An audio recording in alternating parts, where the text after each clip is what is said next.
How to best leverage your corporate experience before you leave.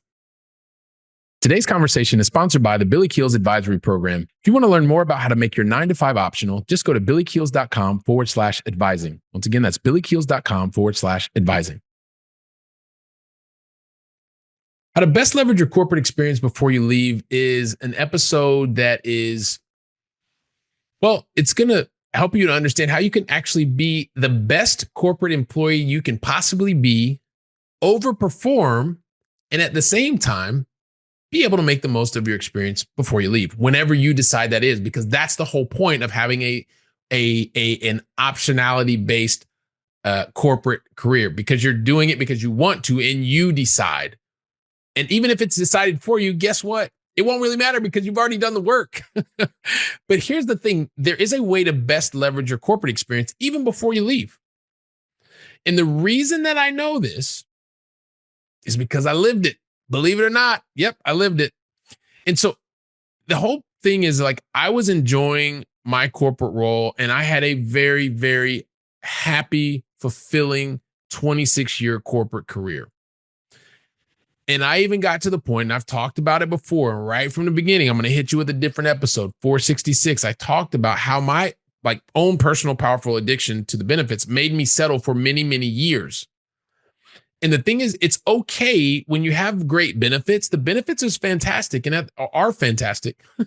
Not is fantastic, are fantastic. And at the same time, you can do more. It's allowed. But there's some caveats. And I'm going to talk to you about some of those caveats as we go here, right? So number one, I was already enjoying the benefits of corporate.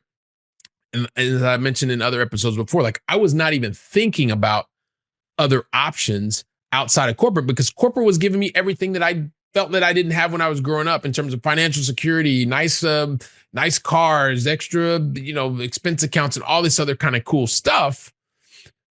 But the thing is I had a colossal conversation that changed my life forever. Check out episode 489. It'll be in the show notes. You don't have to go do it now. It'll be in the show notes.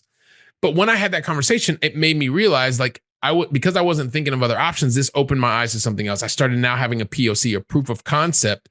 And at 40 years old, at this point in time, I started realizing that what started as an alternative investments journey, it started then, but it actually, while overperforming in my corporate role, overperforming in my corporate role, I was still able to build something else on the side, right? This side business.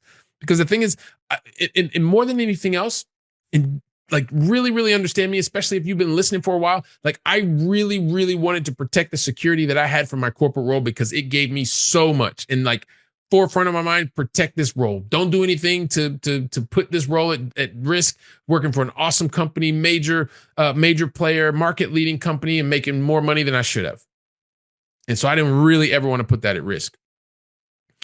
But the thing is, I also had this burning desire inside, because it was like, when you want to be a leader and you are a leader and you're used to, like, kind of depending on somebody else, there's a point you're like when you're a kid at home, like, you don't want to live at home with mom and dad forever. Right? Yeah, I didn't. I love my mom and dad, love them, but I didn't want to live under them every single day, all day. Like, who wants to do that? So the thing is I wanted to be able to base the security of my future is to be able to move make the move to increase the security, but based on me, not on mom or dad, not on the company. It was just a driver that was inside of me. And I thought to myself, okay, well, let's get to this point where be able to utilize the skill set that I have, that I built in corporate, but be able to use that outside of corporate, right? Be able to use that use those transferable skills that I was building, because there was a point in time when I realized, like, I've got these, like, there's these signs that are happening every single day inside of me. I had 5 of them, 5 surefire signs that I needed to create a profitable side hustle. Check out episode 437. I'm dropping all kinds of episodes today. I know that. And don't worry, we'll leave them in the show notes. But the thing is once I realized that I had that going on, I couldn't deny it anymore. I could not deny it anymore. But I realized, like, okay, well, it doesn't matter that I've been leading teams of people across Europe, Middle East, and Africa, and having a responsibility at the time of over $100 million, or having led numerous teams of people, led the teams, managed the businesses, and being able to do that in a way that made sense. Now, but here's the thing, because like you're here, you're listening, you want to understand how to best leverage your corporate experience before you leave. So let me leave you with these dimes. First of all, the most important thing is continue, just like I did, to continue to perform or overperform in your current role. Whatever the skill set that you're using, master that skill set. I was really fortunate. I was in sales and sales leadership, so it allowed me the opportunity to do a number of things. One, learn how to identify and solve problems. These were on an enterprise-wide scale. At the same time, it's no different than when I was leading people, because it was identifying blockers, identifying problems, and helping to create solutions for those problems. And then also being able to manage projects, right?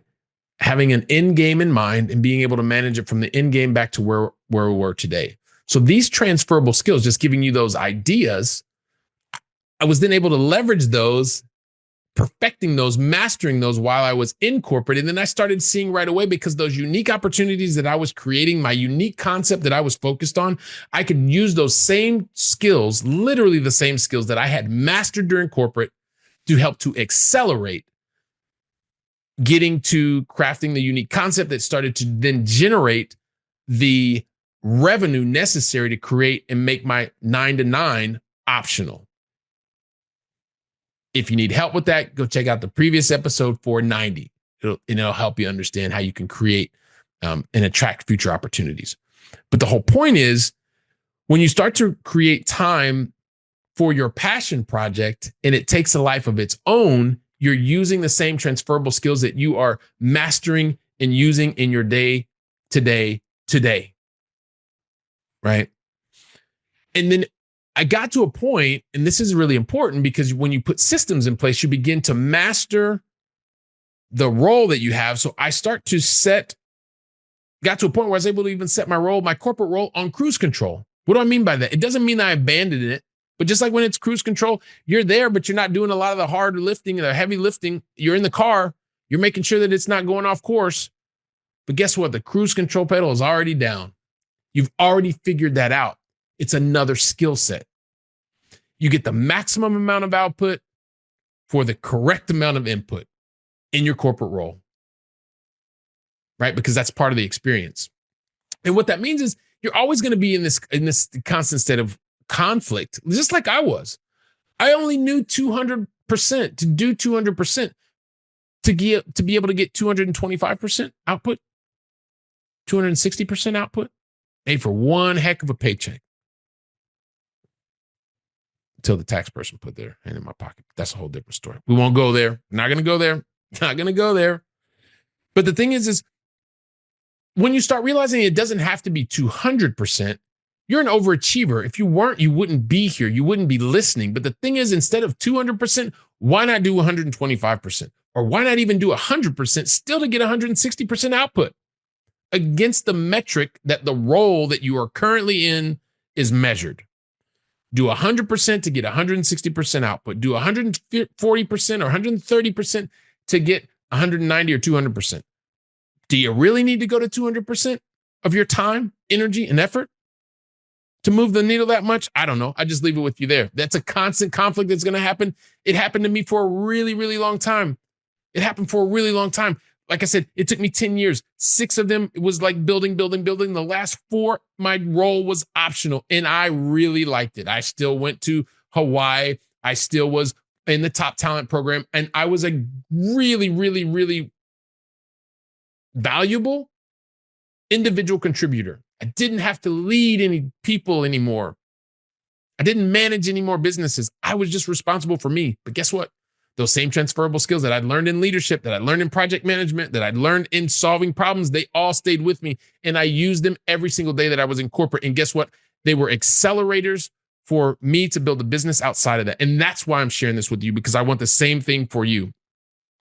Now, I did this really, really effectively, as I mentioned, was still going to Hawaii, was still in the top talent program, was still doing all those things. But the most important thing is that as an individual contributor in my corporate role, I was leveraging these experiences and still recognized as someone who was contributing above what the role was required of me or what the business expected. And you can do the same thing too. That's why I'm sharing it with you. And when you start to realize that you can leverage these exact same skills in your corporate experience, you can leverage them while you're there, leverage them in your business on the side as you're attracting new opportunities, and do that before you leave. If and when you want to leave, that's the whole point of optionality. You're in charge. Whether you decide or the company decides, it doesn't matter because you are in charge. That's what I want for you. Anyway, I know I'm all this is one that's close to my heart because there's so many calls that I have in strategy calls, and you're not recognizing maybe that you already have an opportunity. It's massive experience that you have in your company. Use it, master it today, and it's going to be an accelerator for you tomorrow. It's going to help you get to that optionality faster. You're going to be much more confident, and you're going to get to a point where you're doing your role because you want to. And when it's time, you make the decision. And if it's made for you, it doesn't matter because you're in control. Anyway, and if it's not you, it's someone that you know. Share today's episode. Share it with them. They're going to appreciate it. And guess what? I'm going to appreciate it. I'm going to say thank you so much to you for investing the time to share with somebody else, for caring enough for somebody else to share today's episode. So while you're doing that, guess what? I got some more work to do. I'm going to go ahead and continue to prepare for the next episode. And so until then, I want to say thank you very much and make it a great day. Freedom! Today's conversation was sponsored by the Billy Keels Advisory Program. If you're looking to make your 9-to-5 optional and need some help, just go to billykeels.com/advising. Once again, that's billykeels.com/advising.